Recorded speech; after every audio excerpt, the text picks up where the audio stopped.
Are you ready to challenge everything you've been told about kidney disease?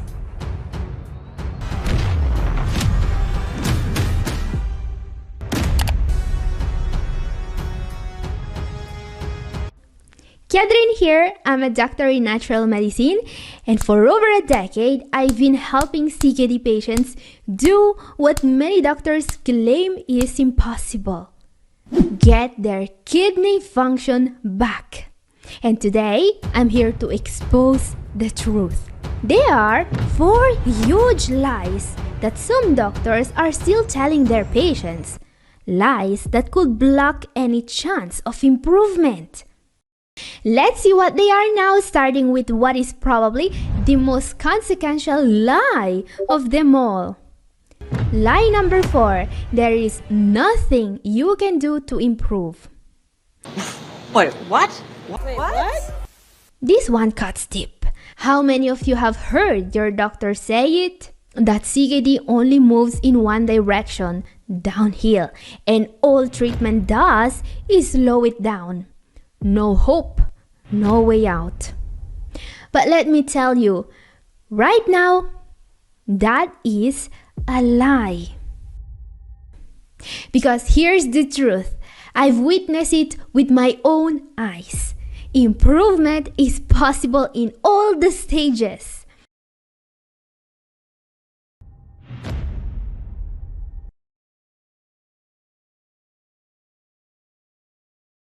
You might wonder, why do I believe this so strongly? Because of you guys. Over the course of the years, I've witnessed so many impossible transformations, even from patients who weren't supposed to improve at all. And I want to share a couple of powerful stories from some of you. This comment just came in yesterday on one of my shorts, and the ripple effect has already started. Let's read it. I am happy to share my mom report from yesterday. Her kidney function was 6, almost 5 months now. From yesterday report, it went up from 6 to 22. Now, that's what I'm talking about. Huge congratulations on this massive improvement. I mean, more than 3 times her initial kidney function. This is nothing short of incredible. People are asking this user what kind of treatment their mom began. And don't worry guys, I'll keep you posted. I mean, CKD patients are not supposed to gain back more than 3 times their kidney function in 5 months. Am I right? That's not what we're told to expect, is it? Amazing. Another comment I want to read you. This one is from a user called Nelson Boaventura. Catherine, it happened to me today. Nephro says there is no hope. In 1 year, my GFR went from 34% to 42%. Thanks to you, Catherine. So a GFR going from 34% to 42% is a huge improvement, especially because, well, let's read the rest of the comment. I ate poisonous mushrooms. In 2019, I underwent hemodialysis for 2 months with GFR of 3%.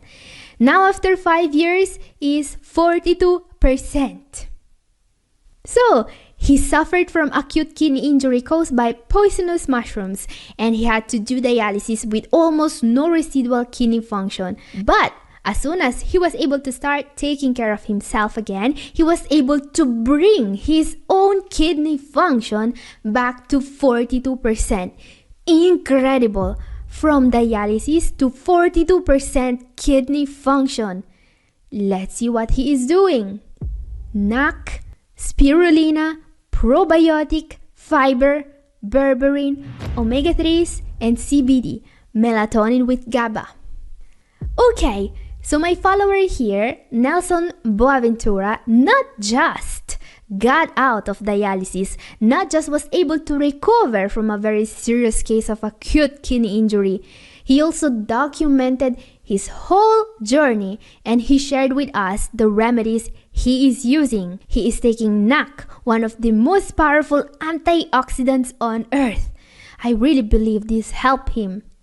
NAC is exceptional, especially when the liver is also involved.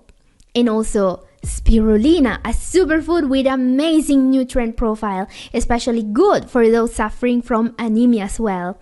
Then probiotic and fiber, a combo I always recommend for gut and kidney health. Then berberine, amazing for diabetes and weight loss. Omega-3 and also melatonin with GABA, really helpful for better sleep. Now guys, before you rush to grab every supplement that helped Nelson here, take a breath, hold up. Here's something important to remember. Every single case of kidney disease is unique. What worked wonders for one person might not be the magic solution for you. So here's the key. Stay informed, don't jump into anything blindly. Keep learning, keep asking questions, and if you're ready for a treatment plan tailored specifically to you, consider sending me an email. My email is catherine@newhopeforkidneypatients.com, and it is in description below, and I'd be happy to offer you a consultation. Together, we can figure out what's going to work best for you. Remember, personalized care is what leads to the biggest transformations. Let's get this right for you. 1. Lie down. No, it is absolutely not true that you can't improve with kidney disease. But guess what? 3 more big lies to go. Now, what's even worse than a lie so many doctors are perpetuating? Lie number 3. This is big. CKD must be treated with medications only, not with the diet. What I'm about to debunk here is even more dangerous. This nonsense isn't just coming from the average armchair doctor on Twitter. No, this is from actual published researchers. Yes, guys, people who should know better. So according to this review titled, Protein Restriction for CKD, Time to Move On, you don't need to follow a renal diet anymore because there are new, better medications today that make your diet outdated. Is this legit? And of course, the implications here are huge. I mean, have they actually found a better alternative to limiting protein? Because let's face it, the diet for CKD is not an easy diet to follow.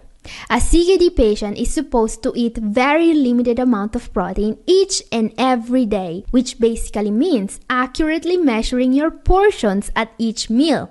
And of course, no meat, no dairy, etc. Then you need to limit phosphorus and sodium and maybe in some cases oxalate or maybe high-calorie foods for people who need to lose weight and so on. Yeah, renal diets are just about as fun as reading the fine print on a tax form. So could you imagine how good it will be for the patient if all those restrictions could finally be a thing of the past? In fact, and I'm quoting this recent review here, good food and dietary variety are some of the great joys of life. And let me be clear, this is actually from a real peer-reviewed medical journal. So now the question on everyone's mind, what are these miracle medications that are supposedly more effective than a renal diet?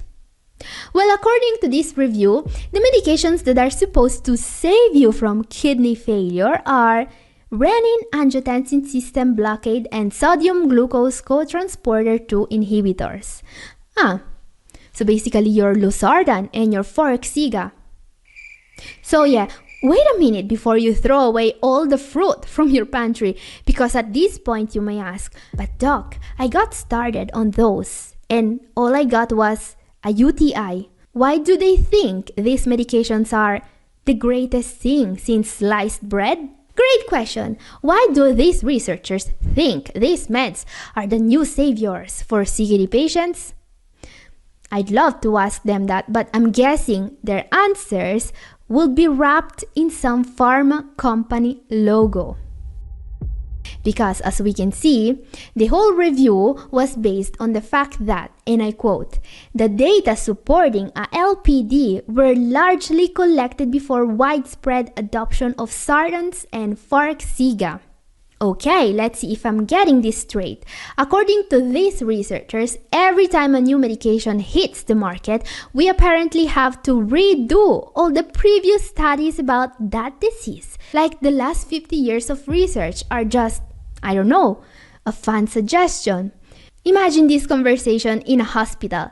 Doctor, this patient has an infection. What should we do? Give them antibiotics like we've done for every other patient? Oh, no. We can't do that anymore. There is a new medication, and until we test it on every human alive, we can't treat anyone. Just let him go. His time has come. Good night, America. And never forget, you deserve the truth. Well, guys, at this point, I could finally reveal that at least one of the 3 researchers conducting this study is on the payroll of AstraZeneca and DaVita. However, here's the deal. Yes, these meds can help.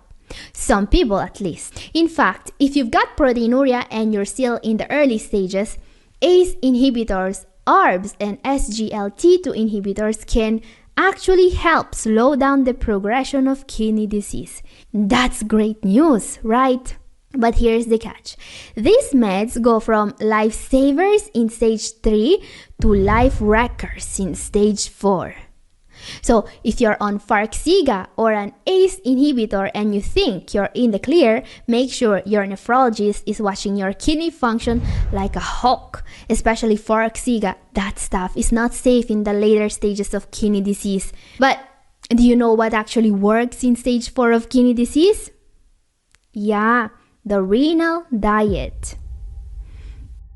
And guys, by the way, I made a full video to debunk this study, so if you are interested in learning more about this conundrum, the video up here and also down in description is for you. Okay guys, moving on, since today's video is all about cutting through the ocean of misinformation surrounding the renal diet, let's answer a question from one of you. Mary Helena Tyson asks, why lots of doctors prescribe a diet full of cheese and meat? Cheese and meat, the dynamic duo. Because nothing says kidney-friendly like clogging your arteries with more dairy and protein than a barbecue at a cheese factory.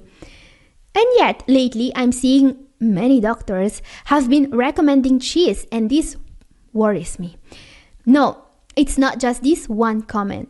I have also met patients in stage 4 of CKD who went to a dietitian who told them to eat cheese daily.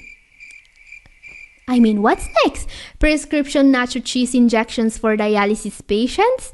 So apparently, 2024 is the year where doctors see patients who are extremely sensitive to protein and phosphorus and may be carrying a little extra weight and think, you know what, this person needs more cheese. But because we care about you, you deserve the truth. But here's the brutal truth.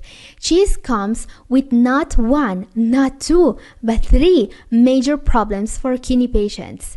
First up, calories. Cheese is very caloric dense if you need to lose weight. Cheese is no. And I know very well that some patients need the extra calories, especially from something tasty, but don't get them from cheese. In fact, problem number 2, protein. So unless you're on dialysis or aspire to be there soon, you need to avoid that extra protein like it's a telemarketer calling you during dinner. Telephone. Who the has the call to... Because problem number 3, phosphorus. Now, if there is one thing even worse for your kidneys and heart than protein, it's phosphorus. Cheese doesn't just have phosphorus, it's practically phosphorus' best friend. And don't think you're safe just because it's natural. It doesn't work like that. Also, many brands also add extra phosphate to their product. Sure, it increases the shelf life of the cheese, but guess what? It decreases the shelf life of your kidneys. How's that for a trade-off? So why? Why do some doctors insist on recommending cheese, you ask? In one word, adherence. That's right. They don't think you'll actually follow a strict renal diet. So they give you what they think you might follow, like throwing you a dietary pity party. Basically, they're saying, they won't stick to a renal diet anyway, so here's some cheese to make it less painful. Well, next time you're talking to your nephrologist or dietitian, be crystal clear. You are willing to do whatever it takes to avoid dialysis, even if that means saying goodbye to your beloved cheddar. And if they still don't listen, fire your doctor. I'm not joking. Find someone better. So, question: what's my advice about cheese? It's simple. If you have kidney disease, all high protein, high phosphorus foods must disappear from your kitchen like it's an episode of Kitchen Nightmares. And cheese? Oh, that's gotta be the first to go. Rip that last piece of Kraft singles into tiny shreds and flush it down the toilet like someone quitting a smoking habit with his last packet of Camels. And get this, I'm now recommending even dialysis patients give up cheese and processed meat. Yep, you heard that right, because when you are on dialysis, you actually need protein. But there are better protein sources out there. Things like soy products, tofu, legumes, egg whites, even some protein supplements are a better option than cheese. Why? Well, when your diet is overloaded with phosphorus, guess what happens? You get to pop calcium-based binders every day like they're candy. 3 pills 3 or 4 times a day. Now, the risk that your calcium will skyrocket, leading to hypercalcemia, aka too much calcium, because why stop at just one kidney problem when you can have 2? And if the patient is lucky and we catch it in time, we can swap out the calcium binders for a prescription non-calcium binder like sevelamer, which of course comes with its own delightful list of side effects. So is cheese worth it? Okay, lie number 1, potassium is the devil. Let's read about this myth brought to you by, look, the same user again. Wow, she either asks really thought-provoking questions or her doctor is really bad. So question, why all doctors pushing potassium like the mineral is dangerous? Isn't potassium supposed to protect your heart? Well, Mary, pull up a chair and grab a banana because we're about to break this down. So here's the deal. Potassium is both dangerous and it's also going to protect your heart. Let me explain. The body uses electrolytes to control the muscles, right? It uses sodium to contract them and potassium to relax them. These electrolytes need to be balanced in the body in order for your muscles, your heart included, to work properly. So when your sodium is too high and potassium too low, your muscles, including those controlling your arteries, clench up like your jaw during an awkward family reunion. High blood pressure. Now reverse that. Let's say you have too high potassium. What happens is that the heart won't contract fast enough, potentially causing life-threatening cardiac arrhythmias. That's scary. When a patient has too high serum phosphorus, what a doctor sees is a potential medical emergency. So yeah, doctors freak out about potassium. But here's the million-dollar question. Why are they more scared of potassium than sodium? Simple. They've got sodium management down to a science. High blood pressure, just stop eating sodium like it's candy. Easy peasy. But potassium? That's a whole different beast. It's not like people are out there sprinkling potassium on their salads. How do we even manage it? Look, I don't expect your family doctor to know jack about potassium management. Honestly, that's more of a nephrologist's job. If your potassium levels are high, your nephrologist should be investigating like Sherlock Holmes on a caffeine binge. Are you taking ARBs or ACE inhibitors? Got metabolic acidosis? Are you constipated like you've eaten nothing but cheese for a week? Yes, it's not your diet. That's the main culprit. It's these underlying issues causing your potassium problem. So here's why your family doctor is sweating bullets over potassium, because they don't know how to manage it. But let's be real. The whole bananas are the devil narrative? It's straight up embarrassing in 2024. So if you're tired of outdated advice from the 90s and you want to know more about the renal diet, my video up here is for you. And this is all for today. Thank you for watching. God bless you all. Bye-bye.